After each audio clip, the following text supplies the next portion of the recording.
Ассаламу алейкум, друзья! Это программа «Интервью с чемпионом». У нас в гостях люди, которые не просто выигрывают медали, а формируют лицо ингушского джиу-джитсу на международной арене. Рады приветствовать в студии чемпиона мира ACB Jiu-Jitsu 2025 среди черных поясов, президента Федерации джиу-джитсу Республики Ингушетия Илеза Хашагульгова, а также тренера, обладателя коричневого пояса Саида Имагожева. Ассаламу алейкум.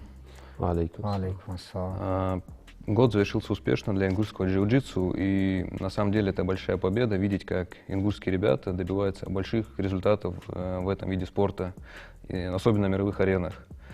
И первый вопрос, Илез, в декабре проходил турнир по джиу-джитсу на мировой арене, да? И какие впечатления он оставил? Да, наши дети очень сильно набирают.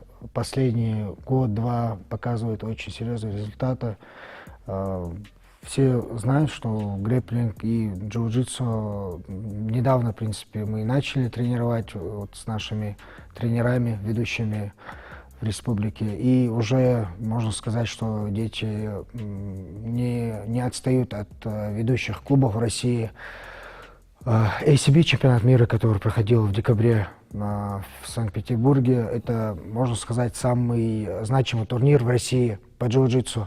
Потому что лигу ACB знают во всем мире, и эта лига топовая, номер один в России, и в мире с ней считается. И взять первое место в этой лиге, ну, это многого стоит. И наши ребята там выступили достойно очень. Как ты упомянул, да, ACB является самой топовой лигой, и вот на этом турнире самое сложное, что было? Правила, либо соперники? Какая сложность была? Также, как и мы, все настраиваются на этот итоговый турнир, потому что он ежегодный, всегда он бывает в декабре, к концу года, и тренера, также дети, все настраиваются на этот турнир, тренируются под этот турнир, и топовые спортсмены собираются, потому что там помимо медалей даже детям дают денежные призы, и это очень сильно мотивирует детей. Поэтому там, я бы сказал, собираются самые топовые дети, взрослые, и конкуренция бывает очень на высоком уровне. А вот победа в двух категориях. Ты победил как мастер 1, да, и абсолютной категории, до 80 килограмм. Я выступал и в кимоно, и без кимоно, плюс еще я боролся в абсолютно весовых категориях, также и в кимоно, и без кимоно. То, ну, в абсолютно весовых категориях, кто не знает, там собираются ребята, которые в своем весе попали в тройку, каждый может заявиться в абсолютку и побороться там. Соответственно, они сейчас в одно время там ты мог попасться с любым весом, а сейчас они разделили до 80 килограмм, с одной стороны идут, и после 80 килограмм с другой стороны. И уже финальную встречается самый такой тяж, и там или легковес, или средний вес, без разницы. И вот такая бывает абсолютка, тоже конкуренция очень большая бывает, и, соответственно, деньги тоже чуть побольше дают в абсолютной весовой категории. Поэтому там бывает очень много топовых спортсменов, и выиграть в абсолютной весовой категории, это считается как бы пик этих соревнований. Мне удалось выиграть в кимоно. Нет, я в ноуги выиграл в абсолютной весовой категории. И в кимоно в своем весе выиграл. А вот для тебя легче, что без кимоно бороться или в кимоно? Мне чуть легче бывает без кимоно, из-за того, что я очень долго тренировался. Когда я учился в Москве, тренировался без кимоно, можно сказать, я чуть опоздал именно с тренировками в кимоно и много времени потерял. Мог пораньше начать и, соответственно, пораньше дойти до черного пояса, потому что если ты не тренируешься в кимоно, то тебе не дают пояса. Ну, смысл теряется давать пояса, если у тебя нет кимоно. В любом случае, пояс нужен для того, чтобы завязать свое ги в кимоно. Я, можно сказать, где-то в начале лет 6 тренировался, 5 года, 6 лет вот тренировался в ноги, когда учился, приехал, и потом уже перешел. Из-за этого мне чуть легче бывает в ноги бороться. Ну, уже как бы знаком с этим спортом. Да, чуть-чуть легче. А вот чтобы дойти, например, до синего пояса, сколько времени потребуется? И кого нужно победить? Там вот, многие вот люди спрашивают, вот, когда ты мне дашь там синий пояс, меня там, Саида, разных тренеров, наверное, сталкивались с этим вопросом. Ну, многие не понимают, вот, из-за чего дают эти пояса. В джиу-джитсу есть вот эти ступени по поясам. Первый пояс, ну, он у всех есть, белый пояс, начальный пояс. Синий пояс, он, по сути, во всем мире, он такой больше мотивирующий пояс. Его даже вот если взять в Европу, там очень легко дают в некоторых залах синий пояс. Но мы, примерно, мой тренер, как меня научил, у нас такой менталитет у войнахов, если тебе легко что-то дают, то они и дальше вот этого ждут, чтобы этот пояс легко им дается. Поэтому наш тренер, вот Арби Мурадов, нас учил в зале, и нам он вот так вот давал только вот заслуженно, кровью, потом, выступая на соревнованиях, обязательно самое номер один правило, это для меня, я думаю, и для всех тренеров, это посещаемость, дисциплина. Номер один. Если у тебя есть посещаемость стабильная, если у тебя есть дисциплина в зале, даже если ты не выступаешь, даже если не у всех получается результат делать на соревнованиях, ты рано или поздно получишь свой пояс. Если стабильно ходить, соблюдать дисциплину, я думаю, максимум потолок 2 года, 1,5-2 года обычно. Но если ты выступаешь, показываешь результат, это уже ускоряет твой процесс, и ты можешь даже за год получить, если ты примерно за 1 год выиграл топовые соревнования по своему поясу, то уже тебя держать в этом дивизионе смысла нету. Ты уже даже своим соперникам надоел, постоянно выступая по этим поясам, не даешь им выигрывать, и его, соответственно, надо переводить уже выше на пояс. Вот бытует такое мнение, что чтобы получить, например, какой-то пояс, да, нужно победить, соответственно, такого же соперника. Например, ты белый пояс победил синего соперника синим поясом, и взял этот пояс, получается. Да, не, абсолютно. Это в народе такое ходит. Да, это вообще неправильное суждение, потому что мне многие говорят, если типа я тебе что-то сделаю, выиграю в борьбе, в схватке, в зале, да ты можешь мне 100 раз болевой сделать, я им говорю, да, ты из-за этого ты не станешь черным поясом. Там, чтобы, не знаю, достигнуть уровня черного пояса, тебе как минимум нужно какими-то знаниями обладать, какой-то базой.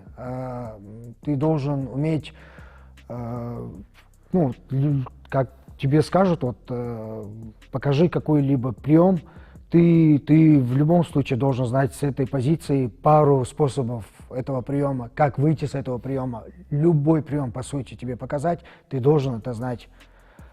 И вот такие моменты бывают. Многие думают, да, если ты выиграл там коричневого пояса, о, такой коричневый пояс. Это не значит, есть отличия. Вот, очень многие вот люди не понимают это. Есть те пояса, которые выступающие, топовые пояса, они могут быть и синие, и пурпурные, разницы нету. Они топовые выступающие. Есть много очень поясов, которые не выступают и получают пояса. Между ними есть очень большие отличия, потому что выступающие пояса, они намного сильнее, потому что они намного агрессивнее, техника сильнее, сила. Они всегда выступают и за счет этого набираются техникой. А не выступающие, которые в зале аккуратно, ну, как хобби может, или же они не хотят выступать, они чуть послабее бывают. И некоторые вот путают моменты, думают, вот, такого, если у него пояс, надо всегда смотреть примерно. И второй момент, то, что определяет вес твоего пояса, это кто тебе его дал. Если твой тренер авторитетный, известный, если все знают, что он просто так пояс не дает, только заслуженно, дисциплина, тренировки, техника, и любой человек уже знает, что у него пояс, он имеет цену из-за его тренера, что ему тренер просто так пояс не даст. И уже все знают, что он уже реально, что у этого человека уровень есть. Вот в основном так вот определяют у нас. Цвет пояса показывает твой статус, и ну, кто ты есть человек, да? Пример должен быть, примером в первую очередь быть для других спортсменов. Если у тебя, например, черный, пурпурный пояс, да? В первую очередь должен быть примером этот Конечно, человек. Да.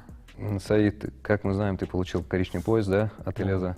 Можешь рассказать, как ты дошел до этого? Тренируюсь я под руководством Элеза с 2018 года. И вот моя дорога к коричневому поясу лежит с 2018 по 2025 год. В 2025 году я получил, вот под конец года, пояс. Это получается уже 8-й год тренировок. И не просто тренировок, а упорных тренировок утром, вечером, постоянное посещение зала, постоянные выезды на соревнования. Вот. Помимо выступлений, ты также тренируешь детей, да? Да, совмещаю тренировки с работой.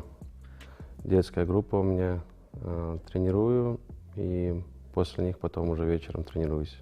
Вот, Саид, насчет турнира в Петербурге, который проходил, ты можешь рассказать о выступлениях наших детей, спортсменов? С тебе? каждым годом видно то, что, как Ильяс уже сказал, грэпплинг у нас, он молодой еще вид спорта, но даже если учитывать то, что он такой молодой и недавно в нашей республике, то сегодня наши дети уже на одном уровне конкурируют с другими республиками по всей России, и где-то даже наоборот становятся первыми номерами и очень хорошо показывают себя на таких больших аренах, то есть не уступают уже наши дети. Очень хорошо показывают, хорошие результаты показывают, хорошую, красивую борьбу. Саид, сам ты выступаешь тоже без кимоно? Да, обязательно в кимоно обоих? и без кимоно. Но мне больше в кимоно нравится выступать, потому что у меня сама борьба очень плотная, и я делаю акцент больше на позиционную борьбу, на контроль, и поэтому в кимоно бывает легче соперника удержать вместе с захватами. А без кимоно она более такая скоростная борьба идет, там трудно удержать и остановить соперника. А вот база дзюдо, если, например, ты был дзюдоистом, да, и перешел в джиу-джитсу, с кимоно борешься, пригождаются эти навыки? В стойке. Да, это очень сильно, это очень большой плюс, я бы сказал, дзюдоистская база, потому что он себя в стойке очень уверенно чувствует, как и вольники и классики, которые переходят, они тоже очень уверенно себя многие начинают чувствовать, когда набирают партер. Ну, у них, соответственно, стойка хорошая бывает и плюс партер. Также и дзюдоисты, они себя в стойке очень уверенно чувствуют, и если чуть-чуть в партере набрать, бывает очень сильная комбинация. А на сегодня вот что самое важное? Качество тренировок или количество? Качество, оно всегда на первом месте. Потому что сколько мы видели примеров, сколько бы ни было количества, если нет качества, то результата не будет. Перед крупными турнирами как вы готовите спортсменов психологически, физически? Особенно есть тренировка? Да, очень важный аспект, вот то, что ты сказал, психологическим, чтобы правильно подойти к этим соревнованиям, нужно детей, особенно вот дети, даже если они очень готовы физически и технически к этим соревнованиям, они иногда очень сильно паникуют перед большими соревнованиями, и с ними всегда нужно проводить такие вот беседы, объяснять им то, что вот не нужно волноваться, чтобы они боролись на этих соревнованиях так же, как в зале. Но я понимаю то, что это очень трудно для них, потому что я сам вспоминаю, как я сам боролся. Даже сколько лет уже я выступаю на таком уровне, волнение у всех бывает. Просто нужно чуть-чуть научиться контролировать это волнение. Я думаю, многие дети уже начинают бороться с волнением и начинают контролировать чуть-чуть. Очень я замечаю, вот на соревнованиях дети очень хладнокровно борются, многие, и у них очень борьба хорошо идет. А сколько вот спортсменов из Ингушетии выступало на турнире? Мы, вот если брать на этот чемпионат ACB, мы туда вот маленьких детей не взяли, потому что там был очень большой ажиотаж под конец декабря. Там билеты были очень дорогие на Питер и обратно то также. И плюс самая большая причина, почему мы детей не взяли, это из-за того, что мы там взрослые сами выступали. Бывает очень трудно, когда там же распределены дни, когда взрослые выступают и младшие. Где-то весь турнир проходит в течение 5 дней. вначале борются взрослые, потом уже дети. И бывает очень трудно, когда ты сам борешься и секундируешь детей, потом устаешь морально, физически, у тебя сил не остается потом самому бороться. Поэтому, когда мы обычно сами выступаем, взрослые, мы детей стараемся не брать. Ну, когда у самих нету соревнований, там уже мы с большим составом выезжаем с детьми. Ну, как мы знаем, наши спортсмены забрали очень много мест, первых и вторых особенно, Да, по разным категориям. У Азамата были ребята с Шубилова, с Назнания, тренер, наш друг. У Имрана тоже, Сунжи, тренер Магомадов, тоже ребята очень хороший результат показали. Базгиев, мальчик, вот оранжевый пояс, он и свой вес, и абсолютно весовую категорию выиграл. Тоже он там призовые деньги заработал в своем юном возрасте. И очень хорошо отборолся. Были очень много детей. Белял тоже Евлой очень хорошо поборолся на этом турнире, первым стал. 3-4 тренера вот с Ингушетии основные. Их дети там выступали, а мы вот там как сами взрослые выступили и все. А вот помимо тебя из взрослых, кто еще выступал из тренеров? Тоже с нашего зала Абу-Бакр выступал, Ибрагимов. Он пару схваток выиграл, две схватки, по-моему, чуть-чуть не хватило ему до призового места. Еще, по-моему, вот, как из тренеров больше никто не выступал. Ну, как я и сказал, очень трудно бывает, когда ты приезжаешь с детьми самому выступать, поэтому многие тренера не рискуют, не хотят вот так вот, когда приезжаешь с детьми выступать. Я их понимаю, потому это очень трудно бывает. Я так делал пару раз и решил больше не рисковать. Вот в разных лигах, да, тоже как бы имеется, что правила бывают, отличаются чуть друг от друга. Есть сложность в этом? Если взять мировое джиу-джитсу, то там плюс-минус одинаковые правила. Есть многие там, если вот каждый, вот ACB, лига ведущая, ABJJF в мире, которая вот номер 1 считается лига, она в Америке, в Европе, вот самые такие топовые турниры, вот они делают. И есть AGP, это вот, арабы, их лига. 3 такие самые топовые лиги. Плюс-минус там различий существенных нету, они одинаковые. Есть различия в правилах, где вот официальные. Люди вот тоже очень многие путают. Я бы чуть-чуть хотел разъяснить людям, чтобы они чуть-чуть у них было понятие. Вот джиу-джитсу правила, и есть в России то, что вот официально идет. Есть у нас вольная борьба, классическая борьба, панкратион и грэпплинг. 4 вида спорта входят в спортивную борьбу. Вот этот грэпплинг, который входит официально, то, что у нас вот в России, он под эгидой ЮВ, под спортивной борьбой они выступают. И у них уже там свои правила, больше под борцовские правила у них идут. Ну и, соответственно, там ты можешь там мастеры выполнить. Джиу-джитсу нету такого. Джиу-джитсу только поясовая система. Там коричневый, черный, вот эти пояса определяют твой уровень. А по ЮВ там поясовых уровней нету. Там может попасться любой пояс там, с белым, с коричневым. Там мастер спорта, как и обычно в борьбе, международник из МС, вот такие кандидаты. Момент один еще вот по поводу этих правил. Ювое правила, именно те, которые выступают по джиу-джитсу, им не подходят эти правила. Очень трудно бывает, потому что ты привыкаешь выступать по правилам джиу-джитсу во всем мире, тут, в России. И многие выступают параллельно и по этим правилам, по ЮВ, которые у нас тут в России.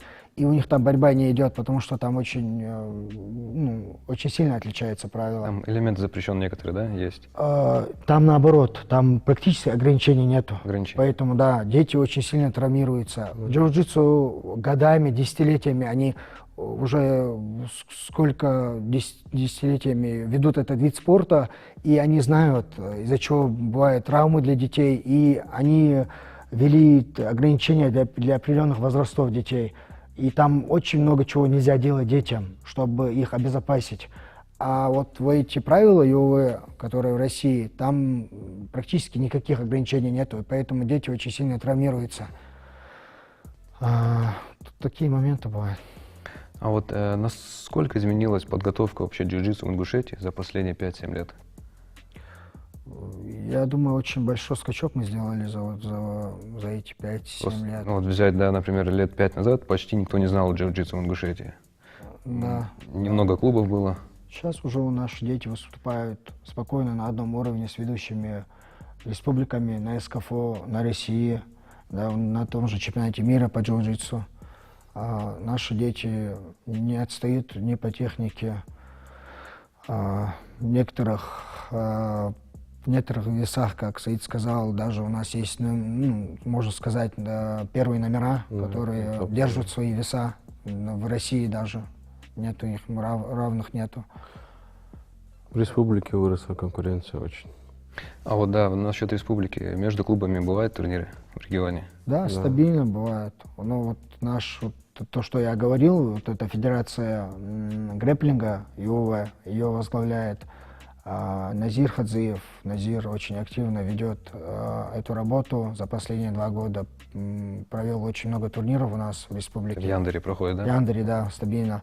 И у нас мы видим с каждым турниром, как уровень поднимается у детей. Именно вот наши клубы, которые внутриклубные в Ингушетии, конкуренция у нас бывает очень высокой. Дети растут с каждым турниром. И это очень радует. А вот насчет перспективных спортсменов, да, они задержатся у нас в регионе, либо их забирают куда-то в Россию тренироваться?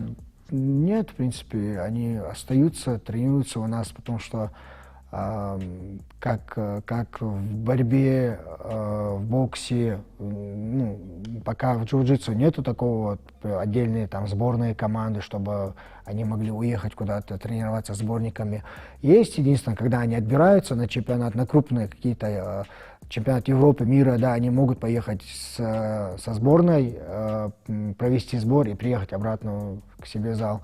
И единственная причина, по которой дети уезжают, или уже когда приходится время учиться, там, в университет поступать, и в такие моменты бывают, да, они уезжают. А так в основном они остаются в зале. А вот вообще на сложные турниры, да, на российские, всероссийские мировые турниры, как проходит вообще отбор в зале? В джиу-джитсу нету отборов. Именно по правилам джиу-джитсу они... Как вы выбираете сильных? Если примерно в одном весе пару детей хороших, то мы проводим в зале между ними прикидки и выявляем, кто вот поедет из них. 2 номера обычно могут поехать. А на этот год планируются какие-то выездные мероприятия и международные? Да, вот по взрослым до Рамадана мы планируем выехать в Санкт-Петербург. Там будет проходить чемпионат России по джиу-джитсу, по правилам Неваза. Опять же, вот, тоже вот эта федерация, она относительно молодая федерация, тоже официально они работают у нас в России. Ну, единственная федерация официальная, которая работает в России, то, что это как ЮОВ, они дают и мастер спорта, и и международник, ЗМС. Мы отобрались на эту Россию, СКФО, выступили в Нальчике. Саид стал первым, я тоже первое место занял. И также ребята наши очень хорошо выступили. Агиев Ислам по взрослым стал первым. Хадзи Ваха тоже хорошо выступил. Вот тот же Ибрагим Абубакар тоже первым стал. И у нас всех есть отбор на этот чемпионат. Мы вот планируем хорошим составом поехать выступить. Дальше уже там чемпионат мира идет. Если мы пройдем отбор на России, обычно в прошлом году у них чемпионат мира проходил в Бангкоке. Я думаю, в этом году пока неизвестно, но обычно в Абу-Даби они проводят чемпионат мира. Может, и в Абу-Даби проведут. А вот насколько сложно, например, да, детей в Абу-Даби отвезти? Там же своя ответственность нужна. Да, там очень большая ответственность. Я, если честно, очень всегда переживаю детей возить тут на дальнее расстояние, потому что это очень большая ответственность ложится на твои плечи. И мы пока не уезжали с детьми вот так далеко, но у нас есть план. Я думаю, вот в этом году в ноябре должен пройти чемпионат мира в Абу-Даби, вот, где вот арабы, они ежегодно проводят один из сильнейших чемпионатов мира, он открытый, туда не нужен отбор, туда может заявиться каждый, обычно там они, бывает 10 тысяч участников на этом турнире. Там заявку через сайт подаешь, да? Да, да, регистрация, они обычно где-то за 2-3 недели закрывают регистрацию, у них переполняются, они 10 тысяч человек наполняются, они сразу закрывают ее. И именно вот у детей, у взрослых там бывает очень сильно очень высокая конкуренция. Наши друзья, тренера, вот в прошлом году, я знаю, туда ездили, Заид ездил, наш вот близкий тренер, с детьми, у него где-то 30 человек, он туда 30 детей повез, и очень хорошо они выступили. Есть у нас такой план, посмотрим, я думаю. Вот проживание за счет принимающей стороны или за свой счет там? Есть такой момент, многие также родители жалуются, дети, кто не имеет представления о джиу-джитсу, они не понимают то, что всегда говорят, вас почему не финансируют. Есть федерация, которая финансируется, есть, которая не имеет отношения к Минспорту, и, соответственно, Минспорт не может их финансировать. Это относится вот к таким отдельным федерациям, как джиу-джитсу, вот, которые арабы делают. У них отдельная просто федерация джиу-джитсу, у них открытые турниры, тебе не нужно отбираться на мир, ты можешь заявиться, там, оплатить определенный взнос на сайте и поехать туда. А вот такие турниры, как тут у нас в России, ЮВВ и вот это джиу-джитсу Неваза, отдельные две официальные федерации. Одна федерация у меня, я президент федерации, вот Неваза у нас в Ингушетии, мы ее активно развиваем. И вторая федерация, она входит в спортивную борьбу, как я сказал, Назир Хадзи руководит, очень хорошую работу проводит. И вот эти две федерации, их Минспорт спонсирует. Вот если мы выезжаем, куда мы сейчас должны выехать, в Питер, на чемпионат России, туда, да, нас могут спонсировать. Также по если отбираются там на Россию, там дальше, на какие-то всероссийские турниры, нас спонсируют. Также дают премии, если там в тройку входим, зарплаты ставят нашим спортсменам. Тут такая разница. Просто многие родители, я вот вижу в интернете, многие недовольные, почему не спонсируют, то все. Потому что если даже так подумать, открытые вот эти турниры по джиу-джитсу, их же очень много, люди не понимают, думают, любой ребенок, который там выиграл определенный турнир, там чемпионат мира, то ему уже нужно там премию давать. Они просто не относятся к Минспорту, и Минспорт не может им никакие премии, ничего не выдавать. То есть это только эти турниры проходят для спортсменов, которые хотят выступить, которые хотят что-то выиграть для себя. Еще один момент очень интересный, я вот хотел об этом сказать, мысль потерял. По поводу, когда вот у нас в интернете сейчас очень много, Тагир Хамхоев тоже мой ученик, редакцию Тайгер ведет, Тайгер Спорт, да, вот он закидывает стабильно, я ему говорил не раз, все подряд, вот результаты, все подряд, не закидывай их, чтобы людям не надоедала вот эта информация, всегда каждый день, грэпплинг, джиу-джитсу, я сам вижу, и люди уже чуть-чуть поднадоедает эта информация про джиу-джитсу, грэпплинг, я вот боюсь, что людям уже может это чуть надоесть информация про джиу-джитсу. И еще один момент, то что очень многие принижают результаты спортсменов, которые очень серьезные результаты сделали, примерно взять, начиная от пурпурных, коричневых, черных поясов, это уже другой уровень.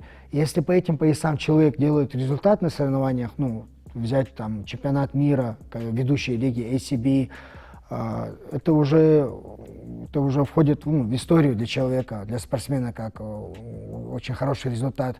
А некоторые закидывают, не отмечают то, что он по каким поясам выиграл чемпионат мира, просто чемпион мира пишут. И не пишут организацию, по какому возрасту, по каким поясам он взял. А люди это не знают, не разбираются в джиу-джитсу и думают, каждый чемпион мира, каждый чемпион России. Вот такая неразбериха бывает чуть-чуть. И неприятно бывает, когда со стороны каждый говорит, у вас там каждый чемпион России, мира. А по сути нету ни одного чемпиона мира, который по черным поясам выиграл. Даже с Россией нету, не то что с Ингушетией. Если взять вот эту версию AGP, которая ежегодно в ноябре проходит в Абу-Даби, за всю историю ни один человек с России по черным поясам первым не становился. За всю историю. Также ABJF, вот эта ведущая лига в мире, по черным поясам ни одного чемпиона мира нету. Настолько серьезный результат по черным поясам, по адалтам. Люди думают, что их много, а по сути их нету. Также ADCC Ноуги, он считается самым таким топовым турниром. В 2 года раз он проходит. До этого, недавно он 4 года раз проходил, сейчас они сделали его 2 года раз. Там тоже нету ни одного чемпиона. Есть куда расти, я думаю, скоро будут. Иншаллах, по-любому. Саид, вот 2026 год, планируешь выступать в мировых аренах? Да, обязательно. Вот сейчас у нас первый старт будет всероссийский турнир, который будет в Черкесске.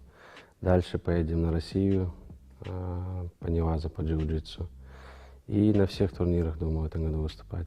А сложно совмещать ли тренерскую деятельность и Иногда с бывает выступлениями? сложно, потому что морально очень сильно устаешь с детьми. Многие, на самом деле, недооценивают вот эту работу с детьми, но когда у тебя в зале в одной смене 30-40 детей, начиная от 5 лет до 14 лет, и каждому уделить внимание, каждому показать, объяснить, как нужно правильно выполнять тот или иной элемент, это очень много сил забирает и энергии.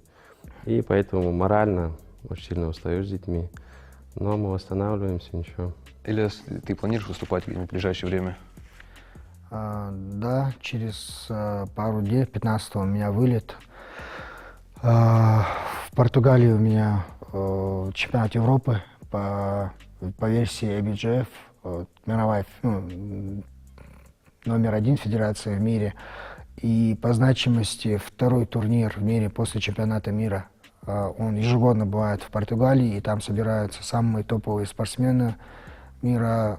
Я думаю, там будет очень высокая конкуренция. Иншаллах, постараюсь выиграть. Подготовку ты дома проводишь, либо на выезде? У себя дома в основном провожу со своими учениками. Иногда выезжаю в Грозный, в свой зал, к своему тренеру Арби Мурадову, также к нашему земляку Исламу Мамилову, в зал Атлетик. Там тоже очень хорошие ребята, топовые спортсмены, они тоже помогают. Но в основном подготовку у себя дома провожу. На самом деле, Ильяс, то твоя школа грэпплинга очень известна всем в Ингушетии, потому что где бы ни выступал, где ни тренировался, сразу узнают твой стиль.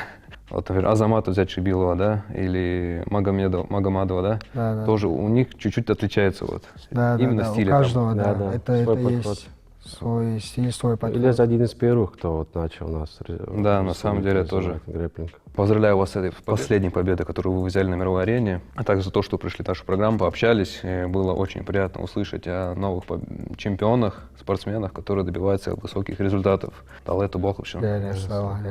Сегодня в студии были люди, которые делают историю ингушского спорта уже сейчас. Оставайтесь с нами и до встречи в программе «Интервью с чемпионом».